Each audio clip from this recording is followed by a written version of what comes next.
Good morning, everyone. I hope you had a fantastic weekend. Here in Sydney, it was really wet and miserable, but it gave us a good excuse to sleep in and get some rest, watch some movies. So over the last 3 weeks, I think I've talked about SIBO, small intestinal bacterial overgrowth. What are the symptoms? What are some of the common causes? Don't worry if you are joining me just this week, there's no quiz. So if you missed one of the videos, you can remember, they're stored on Facebook, so you can go back and check them.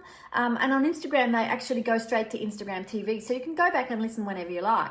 So I'm Ange Sinclair, and I'm the Digestive Detective. And today I will be talking about SIBO, the testing options, and why you should do specific tests, and also some treatment things that you should be aware of. So SIBO, for me, can only be diagnosed through a breath test. I have seen some weird and wonderful diagnoses of stool, although you can pick up methanogens, which are the methane dominant bacteria, in a stool test, although you can't really extrapolate it out as a definitive sign that you have SIBO.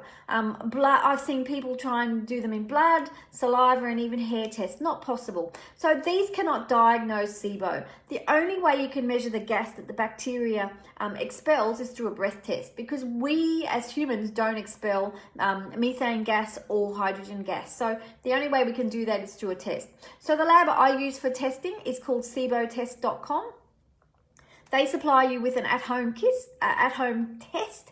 They have a fantastic website with lots and lots of information that you should check out. I recommend that you do a glucose lactulose test rather than just the lactulose. For me, it just gives you a better indication of what's really happening. If you have chronic diarrhea, it's really good for you to do the fructose test as well.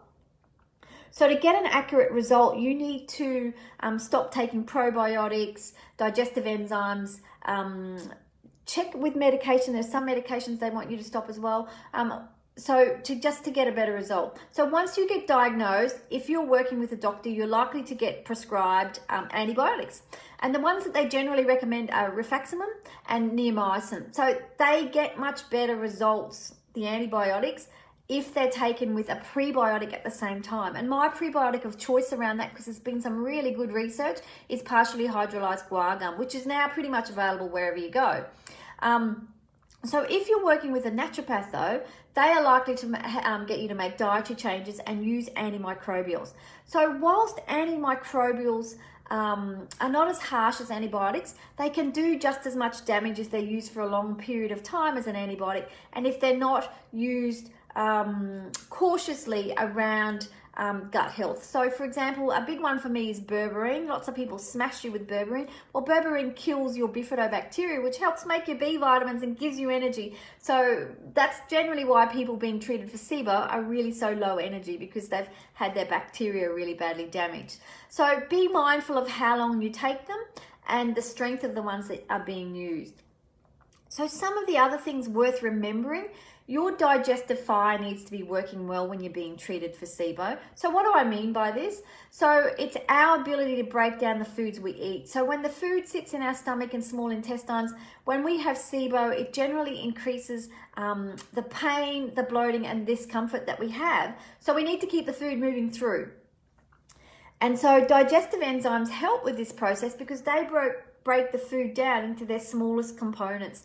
So they're much more easier to be absorbed and less likely to ferment. So I'd also say that if you're constipated, we need to make sure that your bowels are moving every day.